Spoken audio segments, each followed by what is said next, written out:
Já pensou em saber todos os segredos que os arquitetos utilizam nos projetos de decoração? Existem 5 regras definitivas para você decorar a sua casa de forma super fácil. Regras que todos os arquitetos utilizam nos seus escritórios. Se você quer saber como aplicar isso sozinho, vem comigo nesse vídeo que eu vou te contar. Meu nome é Silene, sou arquiteta. Se esse é seu primeiro vídeo aqui no canal, muito prazer, espero que seja o primeiro de muitos. Então, sem enrolação, bora pro vídeo. A primeira regra, para mim, na minha opinião, é uma das mais importantes, que é a regra 60-30-10. Nós temos que pensar a casa sempre em camadas. Nós, como profissionais, sempre enxergamos dessa forma. Dividindo ela nessas 3 etapas, nós conseguimos distribuir a decoração entre elas. Primeiro, nós vamos falar dos 60%. 60% seria a cor do fundo da sua casa, que seria a cor da tinta, dos revestimentos, do piso, tudo que for grande e ocupar muito espaço. Não necessariamente eu estou falando que a sua casa vai ficar parecida com a casa da Ana Hickman, por exemplo, que é toda bem clarinha, bem minimalista. Você pode colocar muitos pontos de cores, mas isso vai ser posteriormente. Dentro desses 60%, geralmente a gente trabalha com tons neutros, porque ele é o fundo, como se fosse uma tela mesmo, onde a gente vai começar a pintar a decoração da sua casa. Agora, indo para os 30%, nós vamos trabalhar com as cores secundárias. Nesse caso, nós vamos começar pelos móveis maiores, pelos móveis grandes que ocupam mais espaço dentro do seu ambiente.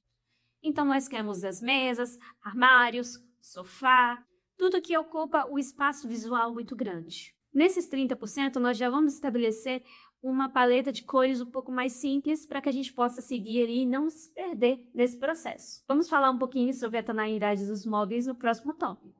E por último, nós falamos dos 10%, que são os pontos de cor, onde a gente brinca ali com as tonalidades.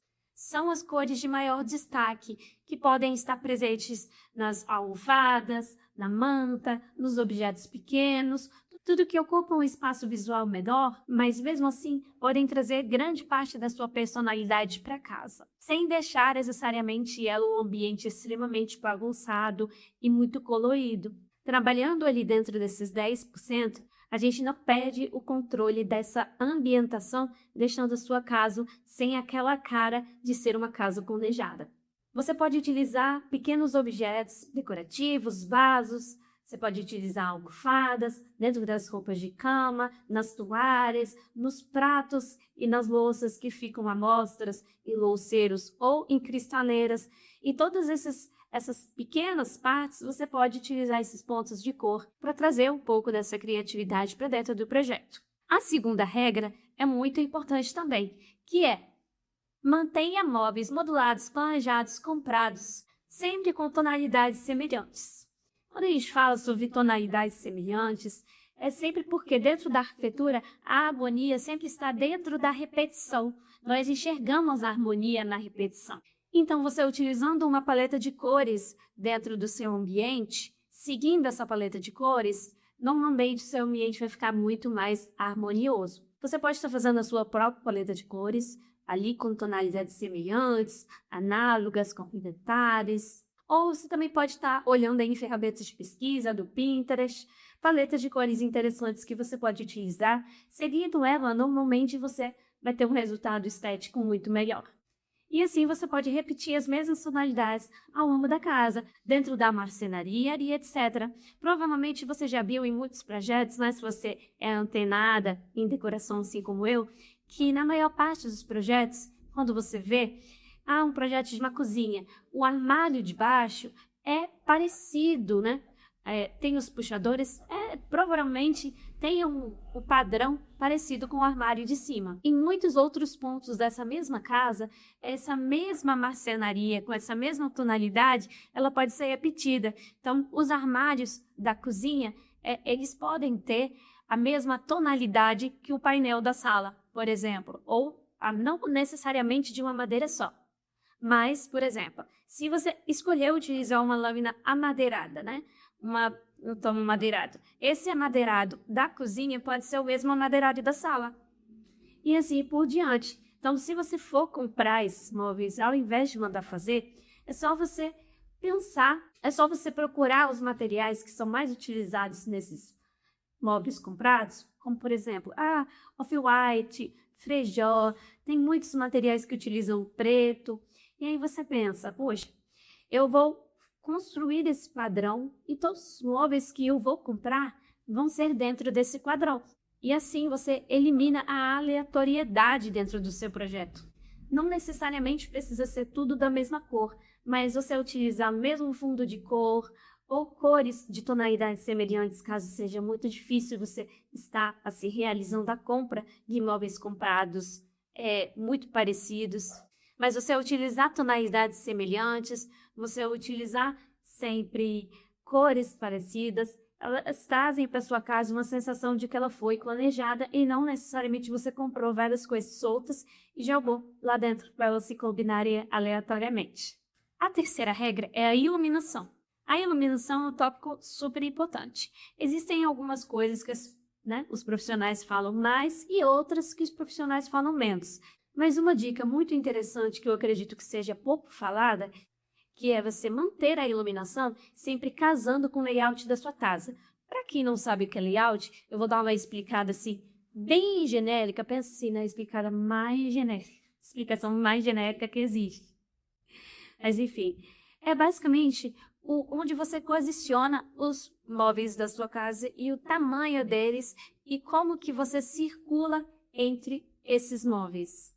Através da definição desse layout, que é onde a gente vai colocar esses móveis, geralmente a gente coloca os pontos elétricos, os pontos hidráulicos, todos os pontos de iluminação. Por isso que é muito importante, dentro do projeto de arquitetura interiores, a gente definir o layout antes do processo, o que geralmente não acontece quando a gente fala de pessoas assim, que não trabalham com isso. Então, as pessoas geralmente definem os móveis depois do processo e não antes. E isso às vezes causa um pouquinho mais de transtornos. Então, caso você não tenha nenhum móvel na sua casa ainda, comprou um apartamento do zero, pensa primeiro no layout, onde você vai posicionar todos os seus móveis, para depois pensar em que elementos de iluminação você vai colocar. Às vezes você coloca uma iluminação que não é funcional. Você coloca spots, por exemplo, em cima da televisão, que vai causar aquele reflexo desagradável. Às vezes você tem um ambiente bonito ali, você tem um aparador com uma cafeteira, com alguns outros elementos. Você podia estar colocando os spots ali em cima, um pouco mais próximo da parede, para fazer um facho bonito. E eles estão sendo utilizados em um local que não vai nem assim trazer um resultado estético bacana e também vai ser funcionalmente ruim. Seguindo nessa mesma linha de raciocínio, a gente tem a temperatura de cor. A temperatura de cor é uma coisa geralmente muito falada ali por muitos profissionais, que geralmente falam sobre a questão da cor fria e da cor quente. Então, é mais essa questão de você desapegar mesmo dessa tonalidade extremamente fria de lâmpada, porque as pessoas pensam que a lâmpada, né, a cor, temperatura de iluminação, né, porque a gente fala lâmpada, mas existem diversos equipamentos de iluminação que você pode utilizar. Você pode ter uma casa sem uma única lâmpada, só iluminada com outros tipos de modalidades de iluminação. Então, uma lâmpada ali branco fio, que seria os 6.500 kelvins, e uma iluminação mais quente, né, uma lâmpada ali a partir de 3.000 kelvins. Ambas as lâmpadas, elas não têm uma diferença na iluminância delas, elas só têm diferença na temperatura. A temperatura, ela é independente da iluminância, ou seja, na verdade, ambas iluminam igualmente. Elas só possuem temperaturas diferentes. Para algumas pessoas, a iluminação mais fria traz uma percepção de que está se iluminando mais por conta da cor da lâmpada, mas não necessariamente porque ela ilumina mais de fato.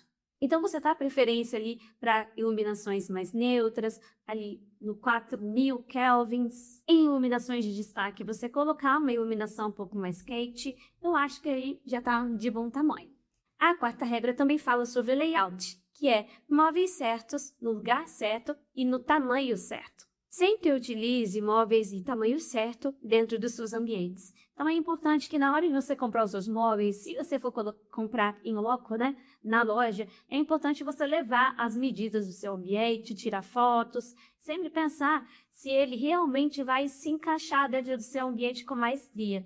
e que os móveis que estão próximos a ele precisam ter tamanhos que comunicam entre si. Ou seja, não faz sentido você ter um sofá enorme, uma TVzinha pequena e um rackzinho pequeno. Então, aquele ambiente precisa comportar os móveis do tamanho certo e eles precisam se complementar. E dentro disso, eles não podem trabalhar essa circulação. Então, mesmo que você tenha uma paredona muito grande, se o seu sofá às vezes é retrátil aí, você abre e ele não dá para você passar, talvez não seja uma boa ideia você comprar um sofá nessa modalidade, porque é sempre importante você pensar na circulação, porque depois você deixa a sua casa toda travada e você não consegue andar para lugar nenhum. E dentro dessa dica também, é importante você pensar nos outros elementos, por exemplo, um roupeiro, na cama, porque às vezes você coloca uma cama muito grande dentro do seu quarto e aí você não consegue abrir as portas mais do guarda-roupa, você não consegue mais utilizar ali outros espaços da sua casa. É importante sempre conferir se as portas conseguem abrir, se as gavetas conseguem abrir e se você consegue transitar dentro do ambiente. E a quinta regra, que na minha opinião é onde você mais pode depositar sua personalidade, que é os detalhes que mudam tudo. Como a gente falou lá na primeira regra, onde a gente tem os 10% que a gente pode depositar, as cores de destaque, os elementos pequenos, né, que muitas vezes trazem aquele charme para o ambiente. Já existem alguns detalhes, assim, que estão na moda ultimamente, que o pessoal está utilizando muito. Um deles é, por exemplo, a cortina que vai do chão até o teto, mesmo que a sua janela não seja muito grande. É uma dica bacana, desde que você não deixe a cortina arrastando muito no chão, para não trazer aquela poeira, né? Não sujar muito o tecido da cortina. Desde que ela seja posicionada no local certo, ela costuma funcionar muito bem e trazer aquela sensação de continuidade. Porque, como eu disse anteriormente, os nossos olhos sempre procuram uma certa harmonia. Essa sensação de continuidade, ela nos ajuda, assim, ela nos traz um certo conforto.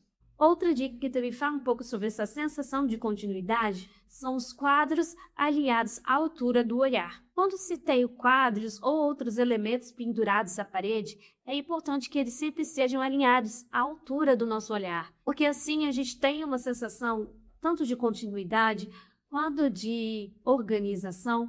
E muitas vezes o nosso cérebro precisa disso. Então, se você tem ali um aparador ou café, ou às vezes até o quadro em cima da cama, se esses quadros estiverem alinhados, tanto à altura do olhar quanto alinhados entre si, eles trazem mais essa sensação de conforto e continuidade para o nosso olhar.